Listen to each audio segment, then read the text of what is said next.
The hip-hop world just went silent after breaking news hit the internet.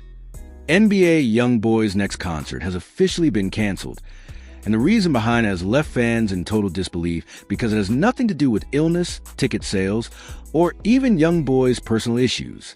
No, this time it's way deeper, way more dangerous, and possibly one of the most strategic moves the industry has seen in years. Sources close to YoungBoy's camp have revealed that the concert, which was supposed to mark his long-awaited return to live performances, has been pulled off the calendar all because Lil Durk is reportedly set to be released. And if you think that sounds unnecessary or even exaggerated, you're about to understand why every single move behind this cancellation makes absolute sense when you realize what could have gone down if it had continued.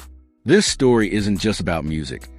It's about tension, fear, retaliation, and a rivalry that has turned into one of the most unpredictable feuds in modern rap history.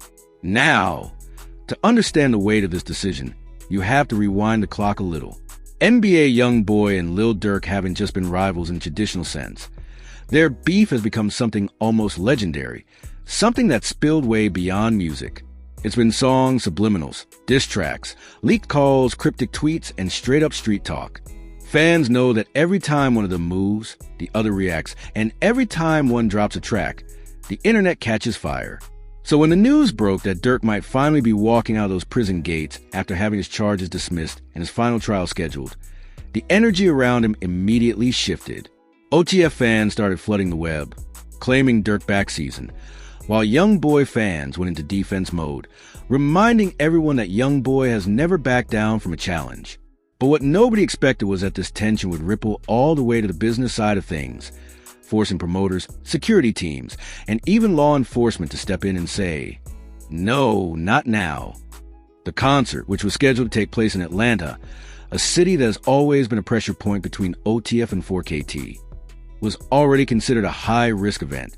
Promoters had been warned about the crowd mix, about possible infiltration, about rival fans wearing colors, flashing signs, and even bringing energy that had nothing to do with music.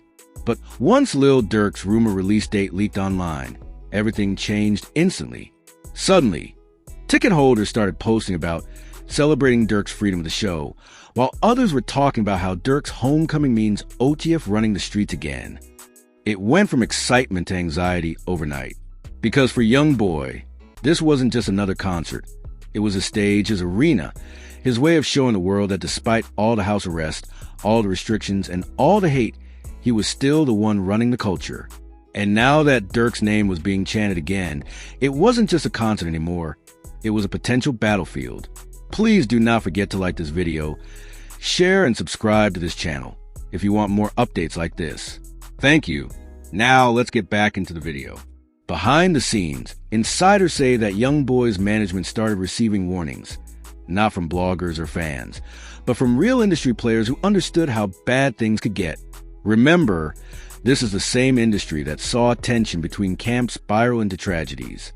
Nobody wanted a repeat of that. Word is certain venues even started backing out quietly, saying they didn't have the insurance coverage or the manpower to handle what might happen if OTF members or affiliates decided to make a statement during the show. It's rumored that even law enforcement hinted that they'd be on high alert if the concert went forward, given the climate surrounding Durk's rumored release. So by the time the announcement came through that the event was officially postponed to a later date, everyone in the know could already read between the lines. Postponed didn't mean we're fixing something. It meant we're preventing something. What's even crazier is how fans reacted. Some were furious, accusing YoungBoy of being scared, saying things like, "Durk ain't even out yet, and why be already hiding?" Others defended him, claiming it was a smart business move because YB got too much to lose to risk it all for a crowd that might not even come for the music. But underneath all that noise, the truth sits somewhere in between. YoungBoy has always been unpredictable. He moves on emotion, but he's also learned how to play chess in a world full of checkers. Those close to him know that every public step he takes is calculated, especially since his legal situation is still under tight surveillance. If one wrong move happens at his concert, even something that isn't directly his fault, it could spiral into headlines that would drag his name and career through more drama than he can afford. So instead of letting ego run the show, It looks like he chose peace over pressure, and that's something very few rappers in his position would have done. But make no mistake, this isn't about fear. This is about control. Because in this game, perception is everything. YoungBoy canceling a concert because of Durk's upcoming release doesn't mean he's backing down. It means he understands how powerful his presence is, and how dangerous that energy can be when mixed with someone like Durk's fan base, especially when emotions are at an all-time high. Think about it.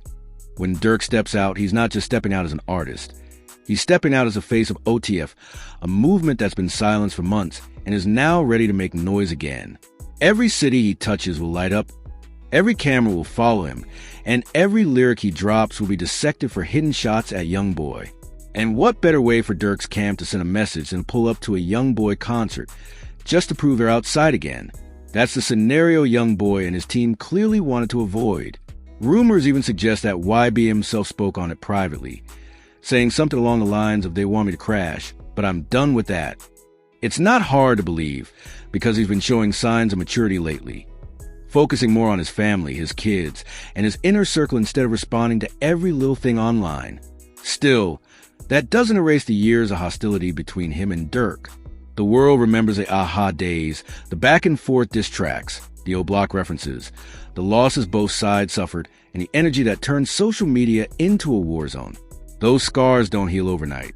They just sit quietly until the next spark reignites them, and Durk's release could very well be that spark.